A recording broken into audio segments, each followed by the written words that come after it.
আমি যদি as a director চিন্তা করি কখনো ওনাকে নিয়ে কাজ করব, হয়তোবা either I'll do something which is a contemporary romantic অথবা একটা সাসপেন্স থ্রিলার। মেজাবিনের সাথে কাজ করার আমার আসলে অনেক ইচ্ছা, কিন্তু প্রবলেম হচ্ছে আমি ভয় পাই মেজাবিনকে নিয়ে কাজ করতে, বিকজ শি ইজ সাচ, ওর কাজের প্রতি এতটা সিরিয়াস এবং ও যখন যে কোনো কাজ করে ওটা দেখা যায় এত এত ডিপলি ঢুকে কাজ করে।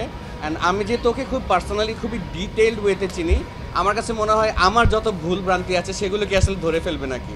তো সেই কারণে আমি সবসময় ভয় পাই যে ওর সাথে কোনো একটা কাজ প্ল্যান করব, সেটা করলে তো অ্যাজ আ ডিরেক্টর আমি আসলে হয়তোবা আরও অনেক ছোট হয়ে যেতে পারি ওর কাছে, হয়তোবা এই কারণেই করা হয় না। বাট না, হ্যাভিং সেড দ্যাট, ডেফিনেটলি আমি চাই, আমি আসলে ভালো অ্যাক্টরদের সাথে কাজ করতে চাই। আর মেজাবিন তো definitely she is one of the very finest actor from our generation.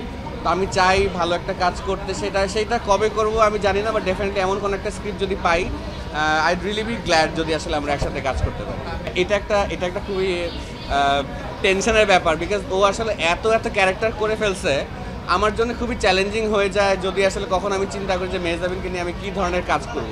কিন্তু যেহেতু আমি ওনাকে অনেক পার্সোনালি চিনি, অনেক ডিপলি চিনি, সেই ক্ষেত্রে আমি জানি অ্যাকচুয়ালি ওনার অনেক ধরনের এখনও অনেক অ্যারেনা বাকি আছে যেগুলো আমরা কেউ ক্যাটার করি না এখনও। সো আমি যদি অ্যাজ আ ডিরেক্টর চিন্তা করি কখনো ওনাকে নিয়ে কাজ করব, হয়তোবা either I'll do something which is a contemporary romantic অথবা একটা সাসপেন্স থ্রিলার।